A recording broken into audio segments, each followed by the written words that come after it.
Carolyn, welcome. Now, we had a bit of pain on your behalf the other day because we saw that you got all this hate mail on Twitter, X, and that you then quit.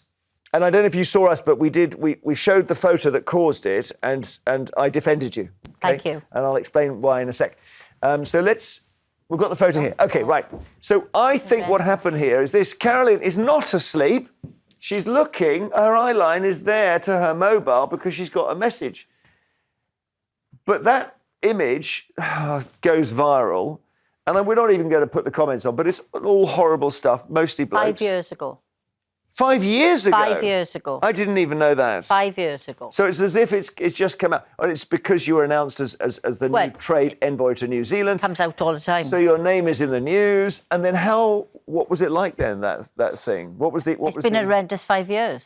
I mean, the first time it happened was in 2020. I was actually Kia's PPS at the time. Yeah. So it was a PMQ session. And it was so bad then. It was 72 hours of relentless abuse. And when you say abuse, what are they saying? Oh, everything from I'm a disgrace, I should stand down, the colour of my hair, what I've got on, my size. It's just horrendous. I can't even begin to tell you some of the stuff that's been said. And some of it may be so-called bots as well. It may not even be human beings. The person who put it up was not a bot. The person who put it up done it deliberately. It got so bad at that point that the Conservatives who were on the opposite bench the day that it happened, they took to Twitter to defend me. Wow. I even got a phone call from number 10, it was Allegra Stratton, phoned me up to say how sorry they were that I was having to put up with this, and that was 5 years ago. And every so often, that dreadful picture comes out.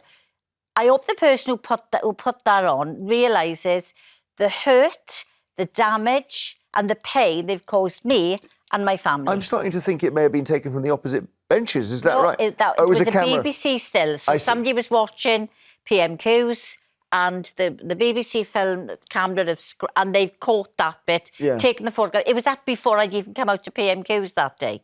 It has been horrendous. And I worry, I've been out in public and people have said something to me, and I've just tried to ignore it. I worry that if my son or my husband was with me, their reaction wouldn't be as they haven't got to be as measured as I have. So Carolyn put out a statement, and I was really sorry to see this because I saw how much it had hurt you. We will see the statement. Is it there? Yes, OK. Let's have a look. So this decision wasn't made lightly, but I can no longer justify staying on this platform. Here's why. You say you believe in open conversation, but X is no longer a place for that. It's a platform where abuse is normalised. I've been monitoring it. I've been criticised not for my work, but for my gender, the colour of my hair, my glasses, choice of clothing, and that's the level of toxicity. And X allows abuse to thrive, so I'm not going to be on it. You're going to have the account, but you won't be monitoring it. I mean, a lot of people have come to the same conclusion for other reasons, but similar, haven't they, James? Are you still on it yourself?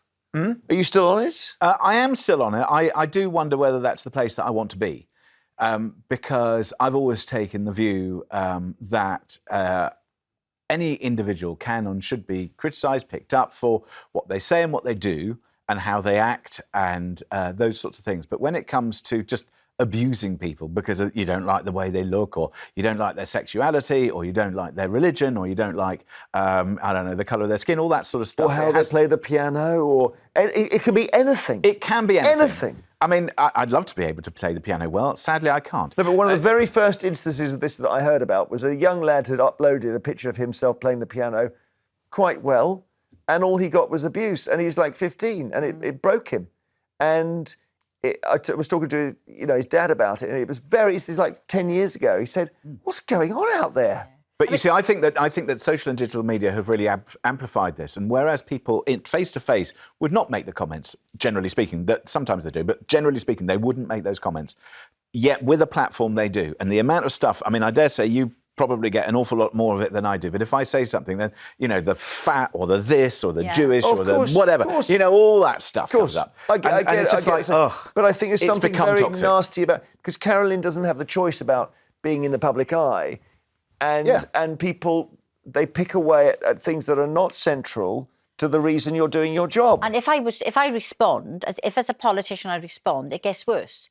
Because then, how can you defend this? And, you were in the public eye, therefore you should be taking this kind of abuse. Why should I take that kind of abuse? But it's why? You know, I mean, you think about Johnny Mercer, who was the Conservative MP. For some reason, Carol Vorderman absolutely targeted him, and he responded. And I could see this thing then becomes like a kind of barroom brawl where everyone's watching, and then Johnny's wife gets involved. And I think Twitter particularly just accelerates, adds petrol to everything. So you're right to stay out.